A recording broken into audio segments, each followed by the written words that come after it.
अरविंद केजरीवाल ने जैसे तैसे दूसरी पार्टियों के कुछ नेताओं का इंतजाम कर दिया था ताकि दूसरे राज्यों में पांव पसार सकें, लेकिन जैसे ही नेताओं को अरविंद केजरीवाल की कारगुजारियों का अंदाजा लगा, आम आदमी पार्टी के भ्रष्टाचार को करीब से समझा, सारे के सारे एक साथ पार्टी छोड़ने लगे। सबसे बड़ा नाम अशोक तंवर का था। हरियाणा में आम आदमी पार्टी का चेहरा अशोक तंवर ही थे, जिन्हें केजरीवाल ने कैंपेन कमेटी का चेयरमैन बनाया। अशोक तंवर ने हाल ही में इस्तीफा देकर बीजेपी ज्वाइन की। अरविंद केजरीवाल की पोल भी खोल दी। आम आदमी पार्टी के अशोक तंवर के इस्तीफे से इतना बौखला गई कि उसने अशोक तंवर पर उल्टे सीधे आरोप लगाना शुरू कर दिया। आम आदमी पार्टी के प्रदेश वरिष्ठ उपाध्यक्ष अनुराग ढांडा ने अशोक तंवर के बीजेपी में शामिल होने पर कहा, ईडी की कार्रवाई से बचने के लिए उन्होंने बीजेपी के सामने घुटने टेके। जिसने छोड़ी आप, उसके फूटे भाग। आम आदमी पार्टी को छोड़ने वालों की राजनीति हाशिए पर आ जाती है। कुछ नेताओं ने स्वार्थ के चलते आपको छोड़ा, कुछ बीजेपी की सरकार की कार्रवाई से बचने के लिए पार्टी से किनारा कर रहे हैं। आम आदमी पार्टी के कार्यकर्ताओं से लेकर नेताओं तक ने सिर पर कफन बांधकर बदलाव का संकल्प लिया है और आम आदमी पार्टी के हरियाणा में सरकार बनाने के लिए मैदान में उतर चुके हैं। ढांडा ने कहा कि उनकी पार्टी में कोई गुटबाजी नहीं है, केजरीवाल ही उनके नेता हैं। चुनाव में टिकट का लालच था जिनको, वो पार्टी का हितकारी नहीं होता, इसके लिए वे स्वार्थ को लेकर पार्टी छोड़कर चले गए। हरियाणा में आम आदमी पार्टी का सीएम चेहरा के सवाल पर कहा कि पार्टी ने सीएम चेहरे का कोई फैसला नहीं किया। समय आने पर पार्टी हाईकमान सीएम चेहरा बारे में अंतिम फैसला लेगी। इंडी गठबंधन को लेकर कहा कि लोकसभा चुनाव में आम आदमी पार्टी अपना धर्म निभाएगी और टिकटों का फैसला गठबंधन के नेता करेंगे। साथ ही कहा कि भाजपा ने तानाशाही कर अपने विपक्षी पार्टियों पर लगाम लगाने के लिए ईडी का दुरुपयोग किया।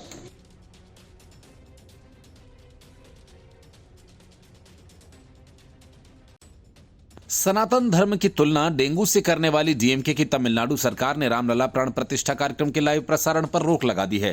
तर्क ये कि इससे कानून व्यवस्था के बिगड़ने का खतरा है। इतना ही नहीं, एमके स्टालिन की सरकार ने 22 जनवरी को मंदिरों में दान देने का कोई आयोजन करने पर भी प्रतिबंध लगाया हुआ है। मतलब 22 जनवरी को तमिलनाडु के मंदिरों में पूजा प्रसाद और भजन पर प्रतिबंध रहेगा। स्टालिन सरकार के इस फैसले के खिलाफ देश की सियासी पारा गरमाया हुआ है। इंडी खास तौर से, जबकि बीजेपी ने स्टालिन सरकार के खिलाफ मोर्चा खोल दिया है। निर्मला सीतारमण ने डीएमके सरकार को रडार पर लिया।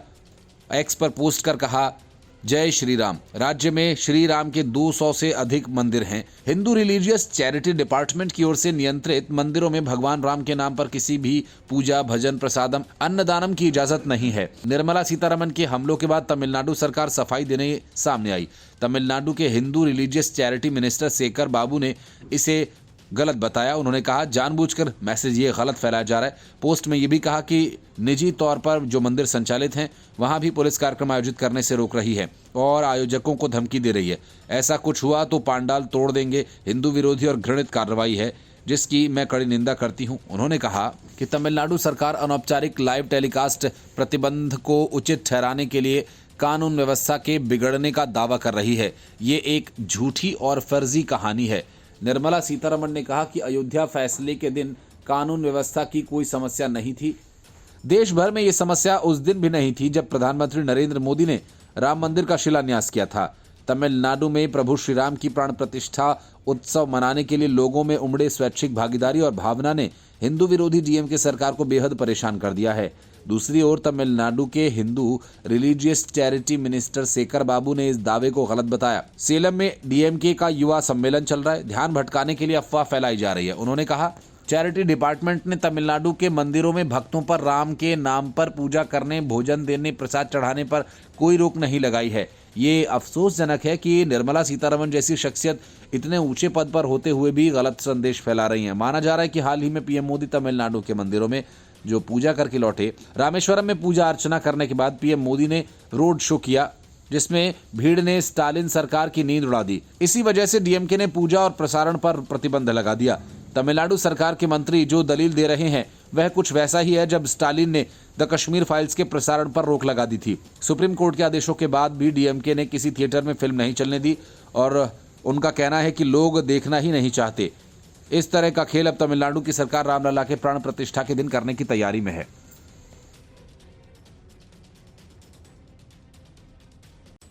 बीजेपी के हाथों लगातार मिल रही हार की वजह से राहुल गांधी सियासी तौर पर हताश हो चुके हैं।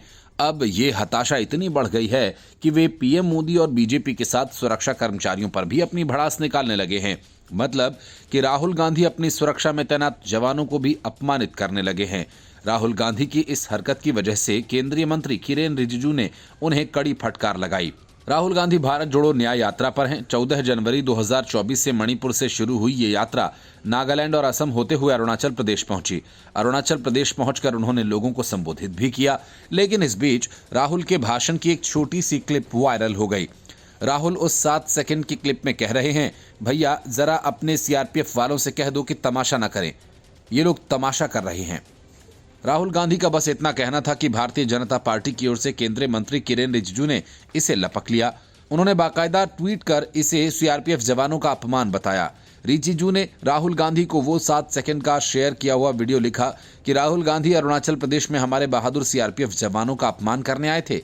पहले उन्होंने भारतीय सेना का अपमान किया, अब हमारे केंद्रीय सुरक्षा बलों का अपमान कर रहे हैं। कांग्रेस पार्टी ने पूर्वोत्तर की उपेक्षा की और उसे गरीब रखा, लेकिन नरेंद्र मोदी जी वहां उचित बुनियादी ढांचा और कल्याणकारी योजनाएं दे रहे हैं। रिजिजू ने आगे लिखा कि लोग अच्छी तरह से जानते हैं कि राहुल गांधी मोदी जी से इतनी नफरत क्यों करते हैं। भारत का समय आ गया है। आप उस शख्स को नहीं रोक सकते जो भारत को आत्मनिर्भर बनाने की नीयत रखता हो। किरेन रिजिजू अरुणाचल प्रदेश से ही आते हैं। 2014 से अरुणाचल पश्चिम से लोकसभा सांसद हैं। रिजिजू कानून मंत्री थे, पृथ्वी विज्ञान मंत्रालय और तमाम जिम्मेदारियां। कांग्रेस ने भारत जोड़ो यात्रा की सफलता के बाद इस साल 14 जनवरी से भारत जोड़ो न्याय यात्रा शुरू की। राहुल गांधी इसका नेतृत्व कर रहे हैं। मणिपुर से यात्रा शुरू हुई, नागालैंड असम होते हुए अरुणाचल प्रदेश और 55 किलोमीटर की यात्रा करेगी। मेघालय की ओर कूच कर जाएगी। कांग्रेस की ये यात्रा 20 मार्च को महाराष्ट्र में जाकर समाप्त होगी। Bureau report, news of India. Hemant Soren के आवास पर ईडी करीब 300 सवालों के साथ पहुंची, लेकिन 7 घंटे में महज 50 सवाल ही पूछ सकी। वजह यह कि हेमंत सोरेन किसी सवाल का जवाब ही नहीं देते। पता नहीं या फिर जानकारी नहीं है, ये तो सुना ही नहीं। मतलब हेमंत ने जैसे तैसे ईडी को निपटाया। हालांकि ईडी की टीम के पहुंचने से पहले हेमंत ने अपने समर्थकों को कहा था कि दुश्मन को निपटा कर आता हूं। ईडी की टीम तो 7 घंटे बाद चली गई, ये कहकर फिर आऊंगा। लेकिन उसके बाद हेमंत सोरेन काफी बौखला गए, क्योंकि ईडी ने जितने भी सवाल पूछे उससे हेमंत को इस बात का अंदाजा हो गया कि ईडी के पास पुख्ता सबूत हैं और अगर एक बार ईडी ने गिरफ्तार कर लिया तो फिर उनका बच पाना मुश्किल होगा। दरअसल बरियातू इलाके स्थित बड़गाई अंचल में 9 एकड़ जमीन से जुड़े मामले में मुख्यमंत्री हेमंत सोरेन से उनके आवास पर ही पूछताछ की गई। ईडी के द्वारा की गई पूछताछ में जो सवाल अहम थे उसमें बड़गाई अंचल के पूर्व राजस्व कर्मचारी भानु के साथ संबंध को लेकर भी सवाल शामिल रहे और साथ ही बड़गाई अंचल के अंचलाधिकारी मनोज कुमार से संबंधित सवाल भी पूछताछ में शामिल रहे। इसके साथ ही साथ मनोज कुमार और भानु से उनके संबंधों को लेकर भी पूछताछ की गई। साथ ही भानु के द्वारा दिए गए ईडी के बयान पर भी सवाल शामिल रहे, जिसमें भानु ने बताया था कि भानु के द्वारा बॉस शब्द का इस्तेमाल किस व्यक्ति के लिए किया जाता था। भानु और मनोज ने ईडी को पूर्व में बताया था वो बॉस शब्द का इस्तेमाल मुख्यमंत्री हेमंत सोरेन के लिए किया करते थे। बड़गाई अंचल के पहाड़ के पास स्थित 9 एकड़ जमीन से जुड़ी कई अहम जानकारियां ईडी के पास मौजूद हैं और उन्हीं से संबंधित सवाल ईडी के द्वारा पूछे गए। हालांकि मुख्यमंत्री के द्वारा कुछ सवालों के जवाब तो बेबाक तरीके से दिए गए, तो वहीं कई सवालों के जवाब में उन्होंने जानकारी न होने का हवाला दिया। जमीन घोटाला से जुड़े मामले में छापेमारी में ईडी को कई अहम दस्तावेज मिले थे। इसके साथ ही कई गिरफ्तारियां भी हुई थी और यहीं से मुख्यमंत्री से संबंधित जानकारियां भी ईडी को मिली थी।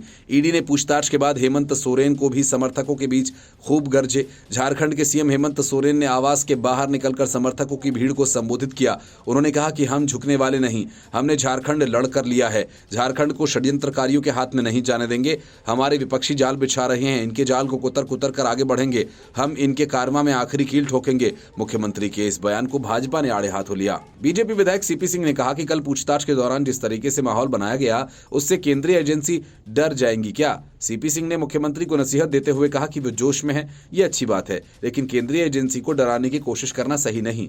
झारखंड मुक्ति मोर्चा के प्रवक्ता मनोज पांडे ने कहा कि हमारे मुख्यमंत्री एक आंदोलनकारी परिवार के बेटे हैं, उनकी रगों में संघर्ष है, उनके रगों में अन्याय और तानाशाही के खिलाफ लड़ना है। हमारे नेता को चंद लोग नहीं झुका पाएंगे। तमाम झारखंडियों की अस्मिता हमारे मुख्यमंत्री से जुड़ी हुई है। पूंजीपति घराने के लोग वह चाहते हैं कि हमारी सत्ता को डामाडोल कर दें, जिनको जनता का आशीर्वाद प्राप्त है। कोई माई का लाल उनकी सत्ता को नहीं हिला सकता। Bureau report, news of India. Congress जब और जहां सत्ता में होती है सरकारी संसाधनों का जमकर दुरुपयोग करती है। इसी किस्म के एक मामले में सुप्रीम कोर्ट ने कांग्रेस को फटकार लगाते हुए तुरंत 1 करोड़ का भुगतान करने का आदेश दिया। सुप्रीम कोर्ट के इस फैसले से कांग्रेस की पोल भी खुल गई कि वो सत्ता में आने के बाद सरकारी खजाने का अपने हित में कैसे दुरुपयोग करती है। कोर्ट ने कहा कि पार्टी ने 1981 से 1989 तक उत्तर प्रदेश की सत्ता में रहने के दौरान राजनीतिक रैलियों के लिए उत्तर प्रदेश राज्य पथ परिवहन की बसों का इस्तेमाल किया था, जिसका भुगतान तब से अब तक नहीं किया गया। सुप्रीम कोर्ट के जस्टिस सूर्यकांत और जस्टिस केवी विश्वनाथन की पीठ ने उत्तर प्रदेश कांग्रेस कमेटी की याचिका पर राज्य सरकार और उत्तर प्रदेश राज्य पथ परिवहन निगम को नोटिस जारी किया। कोर्ट ने कांग्रेस पार्टी को 4 सप्ताह के भीतर 1 करोड़ रुपए जमा करने का निर्देश दिया। कांग्रेस की ओर से पेश वरिष्ठ वकील सलमान खुर्शीद ने कहा, ये तय होना चाहिए कि इस मामले में किस हद तक सरकार की जिम्मेदारी बनेगी और किस हद तक राजनीतिक दल की। अगर राजनीतिक दल ने कॉन्ट्रैक्ट किया है तो उसे उस करार के आधार पर भुगतान किया जाना चाहिए। उन्होंने तर्क दिया कि कुल 2 करोड़ 68 लाख रुपए की राशि विवादित है। इस पर जस्टिस सूर्यकांत ने कहा कि राशि का विरोध करने के लिए यदि आप दीवानी मुकदमा दायर करते हैं तो निर्णय आने में 20 से 30 साल लगेंगे। उसके बाद पहली अपील, दूसरी अपील और अन्य कार्यवाही होगी। इसके बजाय हम याचिकाकर्ता की वास्तविक देनदारी निर्धारित करने के लिए एक मध्यस्थ नियुक्त करने के बारे में सोच रहे हैं। पीठ ने कहा कि प्रामाणिकता स्थापित करने के लिए वह प्रदेश कांग्रेस को कुल बकाया की एक निश्चित राशि जमा करने का निर्देश देगी। पीठ ने कहा कि शुरुआत में हम आधी राशि जमा करने का आदेश देने के बारे में सोच रहे थे, लेकिन फिर हमने सोचा कि 1 करोड़ रुपए प्रामाणिकता स्थापित करने के लिए पर्याप्त होंगे। दरअसल उत्तर प्रदेश कांग्रेस ने साल 1998 में दायर एक रिट याचिका के सिलसिले में इलाहाबाद हाईकोर्ट द्वारा 5 अक्टूबर 2023 को दिए गए आदेश को सुप्रीम कोर्ट में चुनौती दी थी। इसमें प्रदेश कांग्रेस ने लखनऊ सदर के तहसीलदार द्वारा जारी वसूली नोटिस को चुनौती दी थी।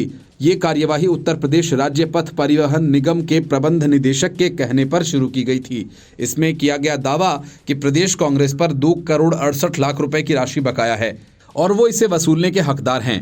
हाईकोर्ट ने इसमें विभिन्न बिलों और पथ परिवहन निगम के 2 अप्रैल 1981 के एक पत्र का संज्ञान लिया। इस पत्र में कहा गया कि 16 फरवरी 1981 को उत्तर प्रदेश कांग्रेस ने किसान रैली आयोजित की थी, जिसके लिए उसके बसों का इस्तेमाल किया गया था। इनमें बसों का किराया 6,21,000 रुपए से अधिक बकाया है। इसी तरह 16 दिसंबर 1984 को एक अन्य पत्र में कहा गया था कि 19 नवंबर 1984 को दिवंगत प्रधानमंत्री इंदिरा गांधी की अस्थियों को श्रद्धांजलि देने के लिए आने जाने वाले लोगों को वाहन का इस्तेमाल कराया गया था, जिसका किराया 8,69,000 रुपए बाकी है। इस तरह इलाहाबाद हाई कोर्ट ने 3 महीने के भीतर 2 करोड़ 66 लाख रुपए के भुगतान का निर्देश दिया था। हाई कोर्ट ने उत्तर प्रदेश सरकार को निर्देश दिया था कि वो परिवहन निगम को देय तिथि से 5% ब्याज के साथ 3 महीने की अवधि के भीतर 2 करोड़ 66 लाख रुपए का पूरा भुगतान करे। इलाहाबाद हाई कोर्ट के जज जस्टिस मनीष कुमार और जस्टिस विवेक चौधरी की पीठ ने फैसला सुनाते हुए कहा था कि कांग्रेस ने अपने राजनीतिक उद्देश्यों के लिए सरकारी बसों का इस्तेमाल किया था। इस पर कांग्रेस ने अपनी याचिका में कहा था कि ये रकम राजनीतिक प्रतिशोध के तौर पर और याचिकाकर्ता को राजनीतिक दबाव में लाने के इरादे से वसूली जा रही है। इस पर अदालत ने कहा था कि परिवहन निगम ने उन्हें बिल दिए थे, लेकिन 25 से 30 साल से भुगतान लंबित रखा गया। अदालत ने यह कहा था कि बिल का भुगतान करने से नहीं बचा जा सकता, ये राजनीतिक बदला है। Bureau report, news of India. Money laundering से लेकर शराब घोटाला मामले में पकड़े गए अरविंद केजरीवाल के नेताओं को जमानत नहीं मिल रही, लेकिन कैसे भी अंतरिम जमानत बाहर आने के लिए कोई जेल के बाथरूम में बार बार गिर जाता है, किसी को अपेंडिक्स का ऑपरेशन करवाना होता है। अब एक को बवासीर हो गया है, उसे अंतरिम जमानत की जरूरत आन पड़ी है, कोर्ट के दरवाजे पर जाकर खड़ा हो गया। असल में ये मामला शराब घोटाला मामले में गिरफ्तार नायर का है। विजय नायर केजरीवाल से शराब कारोबारी की बात करवाई गई थी और अरविंद केजरीवाल ने फोन पर उससे कहा था कि विजय नायर मेरा अपना आदमी है, आप उसके साथ आगे बढ़ो। उसी विजय नायर को बवासीर हो गया है तो दिल्ली में एक अदालत ने उसे 2 सप्ताह की अंतरिम जमानत पर रिहा कर दिया। नायर शराब घोटाला मामले में आरोपी है और 14 महीनों से जेल में बंद है। स्पेशल जज M.K. नागपाल ने कहा कि याचिकाकर्ता विजय नायर को इस केस में 2 सप्ताह की अंतरिम जमानत दी जाती है। बाहर निकलने के दिन से 2 सप्ताह तक की अवधि होगी। नायर को नवंबर 2022 में गिरफ्तार कर लिया गया था। कोर्ट में याचिका दायर करके 8 सप्ताह की अंतरिम जमानत की मांग की थी। दलील थी कि ग्रेड 3 का बवासीर है, डॉक्टर्स ने सर्जरी की सलाह दी है। अदालत ने 2 लाख के निजी मुचलके पर और इतनी ही राशि जमानत राशि का जमा कराने के लिए कहा। कोर्ट ने शर्त लगाई कि वो किसी सबूत से छेड़छाड़ नहीं करेगा और किसी गवाह को प्रभावित नहीं करेगा। कोर्ट ने कहा कि वो सह आरोपी है। संदिग्ध या गवाह से मुलाकात या बातचीत नहीं करेगा, किसी आपराधिक गतिविधि में शामिल नहीं होंगे। कोर्ट ने कहा कि अंतरिम जमानत की किसी शर्त का उल्लंघन नहीं होना चाहिए। नायर के वकील रोबेका जॉन ने दलील दी कि ट्रायल से पहले लंबे समय से हिरासत में होने की वजह से आरोपी के स्वास्थ्य पर गंभीर असर हुआ है और इसकी वजह से उन्हें कई स्वास्थ्य संबंधी समस्याओं का सामना करना पड़ा रहा। उन्होंने कहा कि नायर को सर्जरी की जरूरत है जो हिरासत में नहीं हो सकती। वह मुंबई में सर्जरी कराना चाहते हैं क्योंकि वह वहीं के स्थायी निवासी हैं। ईडी ने जमानत याचिका का पुरजोर विरोध किया और कहा ये सर्जरी खतरे वाली नहीं, न्यायिक हिरासत में रहकर किसी रेफरल अस्पताल में कराई जा सकती है। दलील है कि जेल में नायर का पर्याप्त ध्यान रखा जा रहा, इलाज कराया जा रहा है। कोर्ट ने कहा कि इस केस के दूसरे आरोपी को अंतरिम जमानत दी जा चुकी है। नवंबर 2022 में नायर को हिरासत में लिया गया और सीबीआई केस में नियमित जमानत मिल गई थी, लेकिन ईडी केस में हिरासत में है। Report news of India. Milind Deora के इस्तीफे के बाद से कांग्रेस में पार्टी छोड़ने वाले नेताओं की लंबी लाइन लगी है जो फिलहाल खत्म होती दिखाई नहीं दे रही। लोकसभा चुनावों के पहले से कांग्रेस में भगदड़ जारी है और इस बार केंद्रीय मंत्री ज्योतिरादित्य सिंधिया ने कांग्रेस में खलबली मचा दी। उन्होंने कांग्रेस के 2 कद्दावर नेताओं को बीजेपी में शामिल करवा दिया। दोनों पहले भी ज्योतिरादित्य सिंधिया के समर्थक रहे हैं। मुरैना से पूर्व में विधायक रहे राकेश मावई और शिवपुरी से पूर्व जिला पंचायत अध्यक्ष पारम सिंह रावत बीजेपी में शामिल हुए हैं। राकेश मावई और पारम सिंह रावत दिल्ली आए थे और सिंधिया से उनके दफ्तर में मुलाकात की थी। इसके बाद दोनों बीजेपी में शामिल हुए। राकेश मावई 2 साल पहले कांग्रेस पार्टी से नाराज हो गए थे और उन्होंने तत्कालीन कांग्रेस प्रदेश अध्यक्ष कमलनाथ को चिट्ठी भी लिखी थी। उनकी नाराजगी ग्वालियर में श्रीनिवास गुर्जर को स्थानीय चुनाव में टिकट देकर वापस लिए जाने के खिलाफ थी। राकेश मावई भी गुर्जर समाज से आते हैं, इसलिए उन्होंने इसका विरोध किया था और कमलनाथ को चिट्ठी लिखी थी। इसके बाद 2023 के मध्य प्रदेश विधानसभा चुनाव में मुरैना से दिनेश गुर्जर को टिकट मिल जाने पर एक बार फिर राकेश मावई पार्टी से नाराज हो गए। बाद में कांग्रेस ने मुरैना श्योपुर लोकसभा का चुनाव प्रभारी बनाकर खुश करने की कांग्रेस ने कोशिश की थी, लेकिन उनकी नाराजगी बरकरार रही। राकेश मावई ने साफ कह दिया कि वे और उनके समर्थक कांग्रेस का काम नहीं करेंगे। मध्य प्रदेश में कांग्रेस के लिए मुश्किलें इसलिए भी बढ़ रही हैं क्योंकि अब पूर्व प्रदेश अध्यक्ष कमलनाथ पर भी सवाल उठ रहे हैं। कांग्रेस के राष्ट्रीय प्रवक्ता आलोक शर्मा ने एक डिबेट के दौरान कमलनाथ पर बीजेपी के साथ सांठगांठ को लेकर सवाल उठाए थे। हालांकि कांग्रेस ने अपने प्रवक्ता को नोटिस तो दे दिया, लेकिन उनके बयान के बड़े मायने निकाले जा रहे हैं। मध्य प्रदेश चुनाव में बीजेपी को 163 सीटों पर जीत हासिल हुई थी, जबकि कांग्रेस को महज 66 सीटें मिली थीं। मध्य प्रदेश चुनाव के बाद कांग्रेस ने बड़ा फैसला लेते हुए कमलनाथ को प्रदेश अध्यक्ष पद से हटा दिया और उनकी जगह जीतू पटवारी को नया अध्यक्ष बना दिया। Bureau report news of India.